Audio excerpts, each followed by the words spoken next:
भगवान, आज इतनी रात हो गई आने में, ऊपर से रास्ता भी जंगल का, भाग लो फटाफट, इससे पहले मेरी बैंड बजे, भाग। राजू जल्दी से जंगल से निकल दे। तभी जंगल में चलते हुए राजू को कुछ डरावनी आवाजें आती हैं। यह आवाजें सुन के राजू एक पल को चौंक जाता।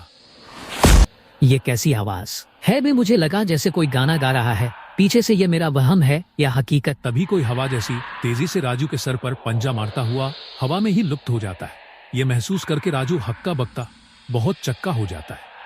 अरे कोई है यहाँ, कोई भूत बला है यहाँ, भागो कोई बचाओ, अरे बचाओ, कोई है। भागता भागता राजू सड़क पर आ जाता है। तभी उसे सामने से तेज स्पीड में एक गाड़ी आती हुई नजर आती है। राजू गाड़ी को हाथ देने की कोशिश करता है। रोको भाई रोको, मेरी मदद करो भाई रोको। गाड़ी एकदम तेज ब्रेक से रुकती है। राजू हड़बड़ा हुआ गाड़ी के शीशे के पास जाता है और शीशा खुलवाने के लिए हाथ पीटने लगता है। भैया शीशा खोलो और मेरी मदद करो, जल्दी करो भैया। पर यह क्या, जैसे ही काला शीशा नीचे होता है, अंदर बैठे हुए को देखकर राजू की जोर से चीख निकल जाती, क्योंकि वो एक डरावना भूत था। कौन हो तुम? देखो देखो मेको, मेरे पास मत आना, दूर रहो। इस भूत को देख के राजू की सिट्टी पिट्टी गुल हो जाती है। क्या मदद चाहिए? तुम्हें कहाँ छोड़ दूं? तुम्हें कहे छोड़ दूं? तुम्हें कह के वो भूत गाड़ी से नीचे उतर जाता है और राजू की तरफ बढ़ने लगता है। देखो देखो देखो देखो देखो, मेरे पास मत आओ, तुम जो भी हो, मैं तुमसे नहीं डरता, खबरदार खबरदार। जो मेरे पास आए तभी उसके सिर पर हमले करता है और हवा में गायब हो जाता है। उसके गायब होते ही गाड़ी भी गायब हो जाती है। राजू उसके हमले से अधमरा हो जाता है और वहीं कराहते हुए गिर जाता है। कोई बचाओ कोई बचाओ। तभी वहां से एक आदमी गुजरता है। राजू को कराता देख वहीं रुक जाता है। अरे भाई, तुम्हें इतनी चोट कैसे लगी और कौन हो तुम? इतनी रात गए यहाँ कैसे? वो भी इस हालत में। राजू को पता था कि अब वह बच नहीं पाएगा, इसीलिए वह नहीं चाहता था कि नीलेश भी उसकी वजह से अपनी जान खतरे में डाले। कोई है भाई, मैं यहाँ से गुजर रहा था पर मेरे ऊपर हमला हुआ है। तुम यहाँ मत रुको, यहाँ कोई है, मैं अब नहीं बच सकूंगा, पर तुम अपनी जिंदगी खतरे में डालो। और इतना कहकर राजू वही दम तोड़ देता है। यह सुन के अचंभे में पड़ जाता है और उसी समय राधे को फोन करता है और राजू की बॉडी को गांव पहुंचाता है। घर पहुंचकर नीलेश राजू के कहे शब्दों को सोचता रहता है कि आखिर वहाँ क्या हुआ होगा। उस व्यक्ति ने ऐसा क्यों कहा कि मेरी जान भी खतरे में पड़ जाएगी? आखिर ऐसा क्या रहस्य है वहाँ का? पूरी रात नीलेश को नींद नहीं आती। अगली सुबह होते ही नीलेश उसी जगह दोबारा जाता है। क्या हो सकता है यहाँ पर जिससे वह आदमी मुझे आगाह करना चाह रहा था? मैं तो यह रास्ता रोज तय करता हूँ, फिर ऐसा क्या रहस्य था उस है में जो मुझे नहीं पता? बहुत छानबीन के बाद भी जब नीलेश को निराशा ही हाथ लगती है तो वह घर लौटा। अगले दिन जब रात को वह उसी रास्ते से आ रहा होता है, तभी वहां नीलेश को कुछ डरावनी आवाजें सुनाई देती हैं। अरे यह कैसी आवाजें हैं? कौन है? देखो, मुझे डराने की कोशिश मत करो, तुम जो भी हो सामने आओ मेरे। तभी उसे एक आवाज आती है, यह खेल है मौत का, बताओ खेलना चाहोगे तुम? जो कोई हो, मुझे कोई फर्क नहीं पड़ता। तभी वहां जंगल के पत्तों में कुछ हलचल सी होती है। नीलेश एक पल तो डर जाता है और उसे लगता है जैसे बड़ी बड़ी भयानक आंखें उसे पत्तों के बीच में से देख रही हैं। रही होंगी, ऐसे छुप छुप के डराने का कोई फायदा नहीं। हिम्मत है तो सामने आ मेरे, फिर देखते हैं कौन ज्यादा ताकतवर है। तभी पत्तों के बीच में से एक कटा हुआ चेहरा झांकता है। बड़ी हिम्मत है तुझमें जो मुझे ललकार रहा है, तुझे डर नहीं लगता मुझसे? नीलेश वो भयानक चेहरा देख के एक पल को डर जाता है, पर हिम्मत करके वो उसका जवाब देता है, मासूमों की जान लेने में क्या ताकत है? आ मेरे सामने, तुझे भी लगेगा कि किससे पाला पड़ा था। तभी सनसनाती हवा के साथ एक कटा हुआ चेहरे वाला भूत हवा में ऊपर उड़ता हुआ नीलेश के सर के ऊपर से गुजरता है और उड़ते उड़ते से नीलेश पर शक्तियां फेंकता है और नीलेश को भी हवा में कर देता है। तुझे क्या लगता है ये सब करके तू मुझे डरा देगा? आज मैं मर भी जाऊंगा तो मुझे दुख नहीं होगा, क्योंकि मैं तुझसे डर के नहीं मरूंगा। मरूंगा तो अपनी पूरी ताकत से लड़के। तेरा काम होगा भोले भाले लोगों को तड़पा तड़पा के मारना, पर मैं उनमें से नहीं हूँ जो डर के तुझसे जिंदगी की भीख मांगे। लगता है तेरी ऐठ नहीं गई अभी तक। रुक, तुझे अभी सबक सिखाता हूँ, मुझसे मुकाबला करेगा तू? फिर भूत अपनी शक्तियों से नीलेश को उठा उठा के फेंकने लगता। तू मुझे चेतावनी देगा ले भुगत। अब जला हुआ खूंखार भूत खूंखार रूप में आता है और नीलेश पर अपनी सारी शक्तियां आजमाने लगता है।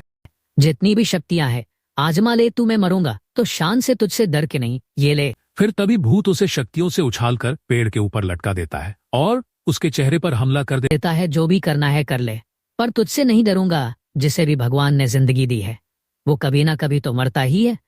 पर डर डर के जिया भी तो।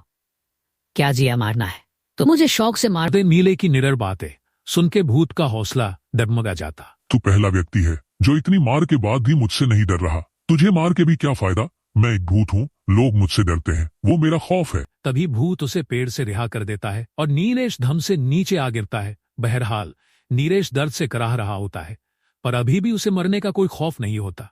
यह देखकर भूत एक निर्णय लेता है। आज मैं अपनी योनि के विरुद्ध जाकर तुझे जिंदा छोड़ रहा हूँ।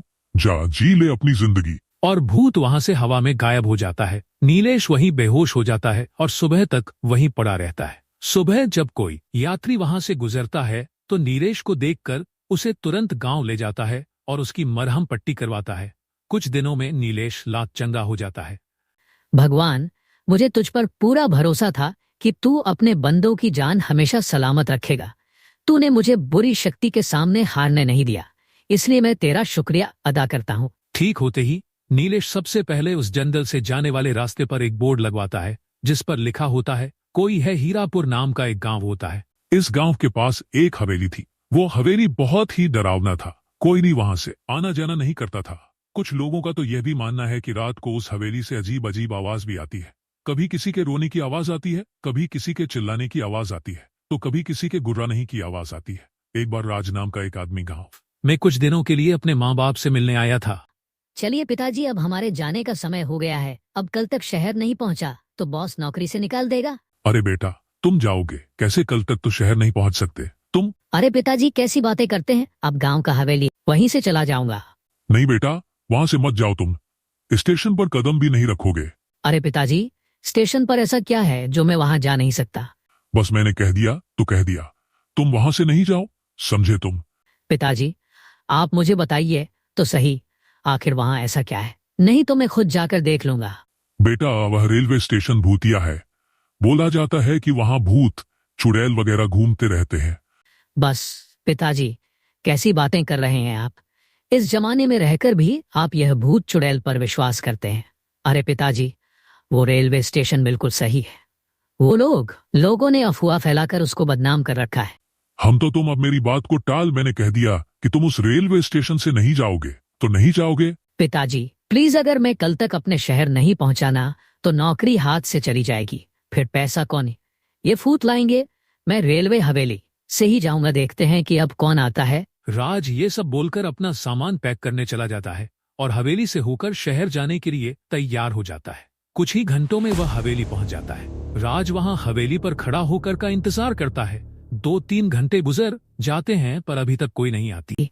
अरे यार, अब यह लोग भी क्या बात करते हैं? पता नहीं चुड़ैल कब तक आएगी, कब मैं उसे देखूंगा। कब तक मैं शहर पहुंच सब गड़बड़ हो जाएगा। बस ये चुड़ैल जल्दी आकर मेहरबानी कर दे। तभी राज को किसी के आने की आवाज आती है। राज इधर उधर देखने लगता है कि कौन आ रहा है। फिर वह आवाज बंद हो जाती है और राज उस आवाज को नजरअंदाज कर देता है और चलने लगता है। तभी वह आवाज फिर शुरू हो जाती है। कौन है?